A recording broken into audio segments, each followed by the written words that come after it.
Welcome to a special devlog where I want to talk about my participation in the recent GMTK Game Jam that was going on last weekend. So I decided to participate pretty spontaneously. So although I already had several plans for the weekend, I still tried to take the time in between and work on a little game. So the topic was Out of Control and it was announced Friday evening.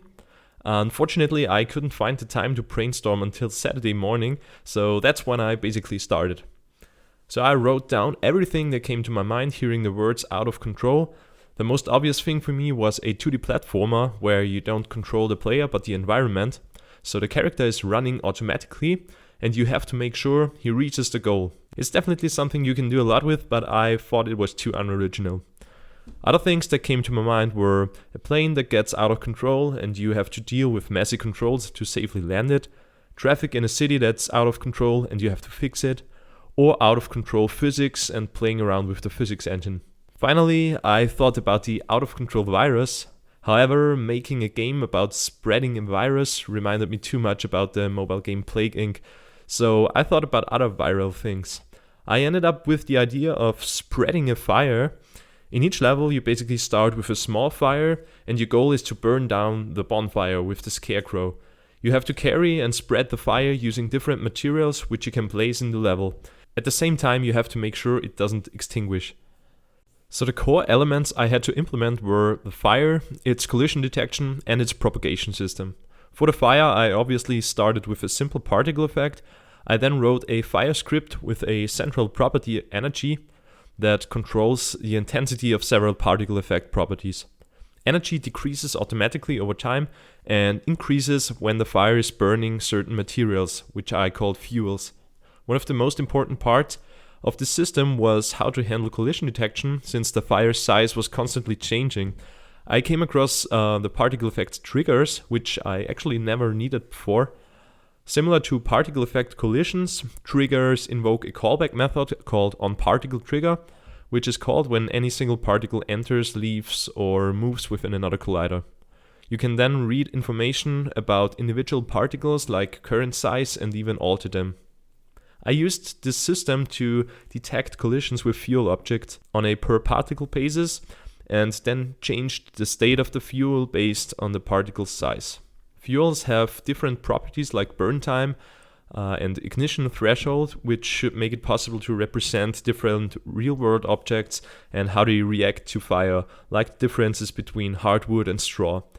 Fuels also have a heat value, which is influenced by colliding fire particles. As soon as the heat reaches the material's ignition threshold, a new fire instance is spawned, and this new fire instance repeats the same steps. And this creates kind of a recursive setup and is the essence of my viral fire propagation system. For the particle effect triggers, you need to specify a list of colliders. I wrote a system that assigned them dynamically, but I quickly realized that something was wrong. And when I looked into it, I saw that there were only 6 or so items which were constantly overwritten. I found out that there was actually a limit to these colliders, which seemed very low. I was desperate since my entire system depended on this and already worked pretty well for a few colliders. But after a bit more research, I found out that Unity have actually been working on the particle trigger module recently and already put their improvements into the most recent alpha version of Unity, Unity 2020.2. There you have unlimited colliders and the possibility to add and remove them on the fly. Now, that was perfect timing, and although it's really not a good idea usually to base your core mechanic on an early alpha feature, I thought that for a game jam I might just do it. Now, with those problems fixed and my game's core mechanics sort of finished, I thought I could safely spend the remaining Saturday with my other plans. One last thing I did was to create some first graphics, which I really intended to improve later on, but due to the time issues actually stayed in the game. Sunday morning, I decided that I wanted to submit a somewhat playable game, and therefore I cancelled my other plans and focused on the game jam. First, I implemented the building system, which was a requirement for the game. You have basically a selection of limited items, which you can place in the level using the mouse. Then I implemented the winning and losing conditions, so burning down the goal and extinguishing all the fires respectively. Now, I could finally build a first stage. After that, I spent a great deal on balancing the fire and tried to make it feel fair and fun. And even though the theme is out of control, reasonably predictable. Next, I thought about level design and additional mechanics and items that would make for interesting levels. I added a rolling hay bale, water obstacles, an explosive gas canister, and a fan. The fan was pretty straightforward to implement using Unity's external forces module for particle effects. By placing objects with the particle system force field component, location-based forces are applied to any defined particle system. With that new mechanics, I finally created a few levels which were more or less playable. At this time it was approximately Sunday afternoon and I started to feel some time pressure. I now focused on some of the boring but necessary parts for releasing the game, including state management, so starting, restarting levels, chaining levels, back to menu and the title screen. Finally, I added some sound effects and very quickly composed some minimal background music in Fruity Loops.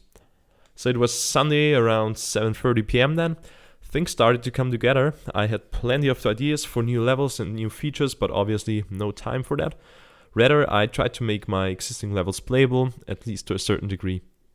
Then I decided to do a first build of the game. Since it was not my first game jam, I should have known better actually. Anyway, I realized that the alpha version I was using didn't have the playback engine included, meaning that you can't produce a build, even for Windows. I panicked and thought it was all for nothing then, but then I searched and found another more official alpha version of Unity, which also came with the player engine, and so yeah, happy end after all. Looking back at it, I wish I did more work on Saturday. That way I would have had more time to do polishing and including some of the cool things I had in mind, like including dynamic 2D lighting, which would be really cool with the fire. I think the concept of the game is really interesting, and as soon as I have some time, I will definitely try to work further on the idea. So thanks for watching, and if you want to try the game and rate the game maybe, the link is in the description, and see you soon.